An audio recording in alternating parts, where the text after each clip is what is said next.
So we are continuing the discussion with Gary Franchi. Now, Gary, a moment ago, you had asked me about immigration and how it plays a role. Would you agree with me, or what is your take in regards to what I said about ISIS being basically pushed in America and Europe, being brought in through this immigration crisis? And also, not only are they going to use the immigration to spread more of ISIS terror, but also the fact that it's going to implode the economy. What is your take on all of that? Well, I think first off, when you have that level, that number of refugees fleeing a crisis area, especially a crisis area that's known for having terrorist cells embedded throughout, there is absolutely no question in my mind that there will be terrorist jihadists embedded within those refugee ranks. It's already been alleged on multiple platforms, multiple media outlets. So it's no longer really speculation. It's just a matter of when those sleeper cells are going to be activated in Europe, in the United States. I think that because, first of all, the number in the United States started out with only 10,000. We're just going to let 10,000 in. And then John Kerry said, well, you know what, let's let 100,000 in. Then it's 200,000. And then they stretch it out over through, 2017 is when they say that that's when the full number of people will be allowed into the United States.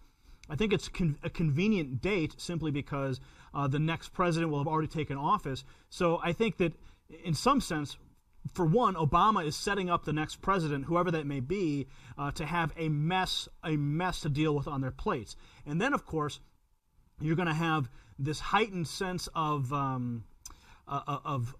security that will need to be taken throughout the nation. So they're going to say, well, we don't know. All of a sudden, we have all these cells, and we think they're cells in the country because they've let them in. So it's a matter of, okay, now they're going to ratchet down the Department of Homeland Security. They're going to ratchet down the police state in the United States because now they've got a defined reason. Well, you know what? Some of those people we let into the country, guess what? We can't find them now. Oh, okay. So now they're going to have all these reasons to lock down the country even further and to complete their agenda. And the unfortunate fact is that it's very possible that we could see some of these sleeper cells activated and terrorist attacks occur across the world and in the United States. But then you also have to consider the inside job nature of how some of these cells can be fostered and how the government can use them. They can find just a dumb jihadi wannabe kid. The FBI is known for doing this, and they hand him a fake bomb and they say, go park your car in front of a building, and as soon as he presses the button, that nothing happens, then the feds come in and they become saviors of the day, justifying their funding. So there's so many different scenarios that can play out. You can certainly have live, real deal terrorists that want to destroy this country. You have the government false flag element where you have the fake bombs being propped up by the feds. So there's so many different ways this can play out. But then, of course, there's a destabilization factor when you have all of these new refugees sucking off of the welfare state that America has become. And then that becomes a major tax burden on people like you and me. So I think there's a threefold problem that we're going to have to be dealing with here, and we're going to be watching over the next couple of years. I agree 100%. And here's the thing, too. There's already terrorist camps here in America. I know of one in Texas, and the government knows this, but they're not doing anything about it. And it's obvious they're there. They're training for ISIS. They're training, to behead people. These are camps here in America that actually exist. And I think the last time I did a report, it was about 35-ish of those. You know about those. Yeah, I think what the sad part is that these cells are allowed to flourish simply to justify higher budgets, to justify the police state ratcheting down of America. So it is a manufactured situation, and it's like I said, it's only there to justify the further destruction of the United States from within. Now, Gary, when I talked about a moment ago in the Middle East and stuff, do you feel that what's going on with the terrorists, what's happening in the Middle East, what's happening on a global scale, what do you exactly see as the most critical event that is on our horizon today What is your view on that? Well, when I take a look at the Middle East, I take a step back and I see all the nations of the world colliding into one concentrated space. And when you have that many cooks in the kitchen, something is going to get burned. Something is going to get overlooked, and we're going to find ourselves in a situation that we will not be able to back out of. What I don't quite understand is why the White House is continuing to decide they just dropped 50 tons of munitions to the Syrian rebels, the same CIA assets that Putin is bombing. Okay, there's also reports of these Stinger type missiles that are being given to the rebels as well, and now they're going to be shooting down Russian planes. So when you have these events occurring, that's one of the most troubling. There is that America is continuing to arm the same people that Putin is bombing. The second most important thing we're seeing here is the overlapping airspace and the cat and mouse situation that's occurring above the ground there. Russia is overflying Turkey with their jets, and then you see America airdropping munitions. You see France getting involved. You see Israel. I mean, all these different warplanes are converging. Somebody is going to get a wing clipped. Somebody's going to hit the wrong button. Someone's going to misidentify a tail number, and something is going to get shot down. So you've got what's happening on the ground, very troubling. The continued arming of the rebels by the United States. Over in the skies above, you have the planes on practical collision courses there, and then of course you've got the Iranian troops are coming into the picture to clean up after the missile blasts, the cruise missile attacks from Russia, and then you've got reports of Chinese advisors, Chinese intelligence assets, Chinese aircraft carriers in the region. So. I mean, and then of course there was the other message that we heard that Saudi Arabia said, Russia, you better watch out what you get involved in. At the very same time, the United States is sending F-16s and have been through Hillary Clinton when she was in the State Department, approving deals with the Saudis to send them F-16s and fighter jets to build up their military. So the Saudis it is a mess of global proportions. And if you check out some of the other stuff I've done on my channel, you have a perfect storm for the global catastrophe that we've never seen in our lifetime, on a planetary scale. You've got the Middle East hot zone, and then you've got what's happening in the South China Sea. Everybody's watching to see what happens there. And however it turns out, I just hope that everybody is able to have calm heads and a clear direction. But unfortunately, I think there's so many egos and so much. So everyone has a little bit of skin in the game that it's going to be very difficult to back out of. Now, for those who may not have heard by now, can you refresh us about what's happening in the South China Sea? Well, the South China Sea, it's this anomaly moment. When I discovered what was happening there, you see, China has been taking the Spratly Islands, and they have been dredging the area around the islands and building on top of these existing island chain. They just launched 2 new lighthouses in that region, and now they've claimed that this is sovereign territory owned by China, where it would never existed before. So now they've created these. They look like floating military bases. Essentially, that's what they've created, right. And they're right in the middle of these major shipping lanes. So China says these are our islands. We are claiming the territory around these islands is sovereign, and the Pentagon says, no, we don't recognize what you're saying is your new territory. So America, the Third Fleet, is being sent over there to test the boundary waters of this new 12-mile zone, and that's the 12-mile zone is where China has said this is ours. So America is going to send their troops, their navy over there, and to test the waters. And when the last time that this happened, there was a CNN news crew that was taken up in a plane over these islands. If you look it up, I mean, the Chinese Navy was saying, get out of our airspace, you're too close to the islands, that we're seeing this as an act of a threat. Right. So, and that was just over the skies. Now you're going to put a Navy on the border and testing the zone. I mean, you're looking at a very, very precarious situation where multiple situations could unravel. You either have a true situation where China says, well, guess what? We're gonna fire something across the bow of one of these U.S. Navy warships, or America does the same thing.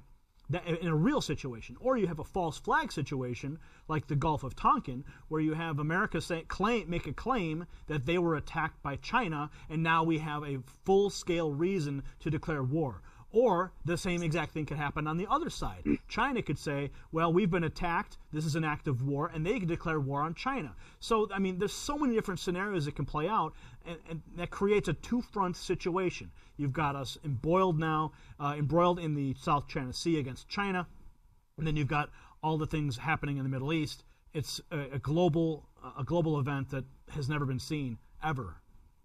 And I think that's where we're at right now. I mean, there is so much craziness that's surrounding us. And I mean, do you think, and would you say that we are basically at a world war already? What is your... I believe that we are definitely already in World War III.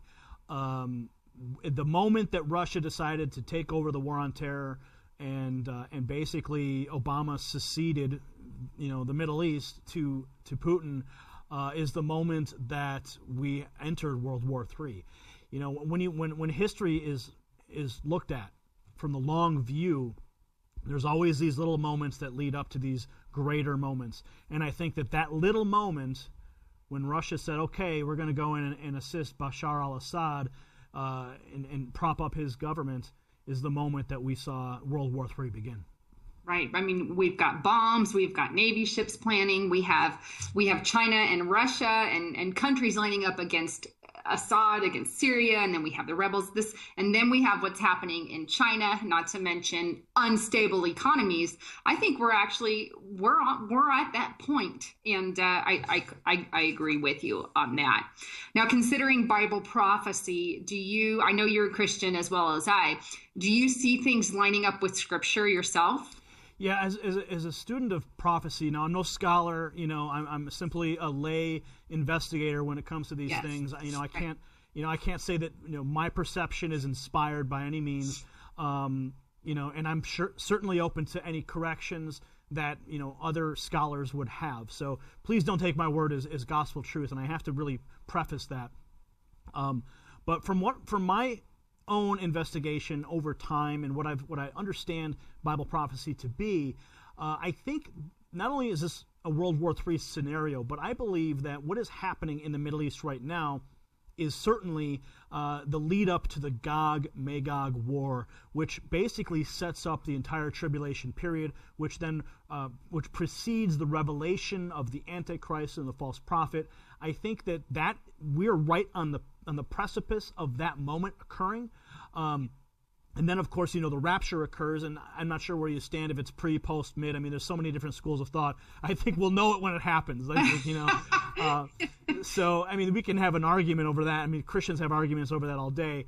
I'm not going to waste my time with it because, like I said, we'll know it when it happens. So I think what we need to be looking out for is a peace treaty, is a Gog war, something that triggers the tribulation marker point, Daniel's 70th week, if you will. Mm-hmm. And then, but I think what's really curious is when you take a look at the world leaders and the influence that they have, who is that Antichrist figure that's lurking in the background? I believe he's here. I believe he's on the planet now. I believe he has been working diligently. And, I personally, this is my personal belief, I think it's Prince Charles of Wales. An excellent book I've read called The Antichrist in a Cup of Tea, lays out all the facts, even deconstructs his coat of arms and overlays that with the book of Revelation, and it is almost verbatim, word for word, the description of Prince Charles and how his name adds up to 666. Prince Charles of Wales, translated into Hebrew, adds up to 666. Plus, he has all of his hand. I mean, he is at the forefront of the sustainability movement. He is at the forefront of all of the secret societies of the world, based on his position. Even the bloodline can be traced all the way back to the tribe of Judah. If you take a look at the bloodline of the English or British royal family, they have a solid bloodline that goes all the way up to the tribe of Judah. And when the king or queen of England is coronated, they actually say king or queen of thy people Israel. So by a default faction, through their own admission and coronation process, they are already coronating themselves as the king or queen of Israel. So I think that revelation is going to become very clear after the Gog-Magog war, and hopefully, I hope that America is not destroyed entirely in the process through a massive nuclear act. The curious thing about Revelation is that some people argue that America is not even mentioned in it. So that's always been a concern for me, that, well, the reason it's not mentioned is because it's just not there, because it's been destroyed. So there's a lot of different scenarios that can play out over the next couple of years, and I think we're watching it all right now. Right. My personal take is, I know there's lots of candidates, I will say, that have been thrown out there as far as who the Antichrist will be. And in fact, we just don't know who that's going to be until that time plays out. But we can, I think I agree with you in the aspect that he is alive and on this earth today. I think we are on the precipice, like you said, and on the brink of some pretty crazy stuff, prophetically speaking. Now, after you had told me the information about Prince Charles, I'm like, I have to read that book. So I haven't studied a lot on him as one of the candidates, but I am going to. I think from what you're telling me, it sounds very interesting. And will you share the name of that book for the viewers out there, because they probably want to know as well? But I know I have bought it and it's shipping to my house. I just haven't read it yet. The name of the book is called The Antichrist in a Cup of Tea. It is written by a Messianic Jew by the name of Tim Cohen. And I've actually met Tim. I've been to his house. I've interviewed him in the past, and he is really he has a wealth of knowledge. The book is sometimes the footnotes of the book carry over into the following pages. It is so well documented that I hate making declarative statements when it comes to Bible prophecy. No man knows the day or the hour. But Cohen really lays out a very convincing case for the Antichrist, his identity, and certainly there are many players on the world stage who could carry those similar characteristics. But again, like you said, it could be anybody. But for me, when I look at how it's laid out in this book, it's almost like, wow, you have to give this guy very strong consideration. Right. We are going to continue this discussion on Gary's channel. So click on Gary and meet us on over there.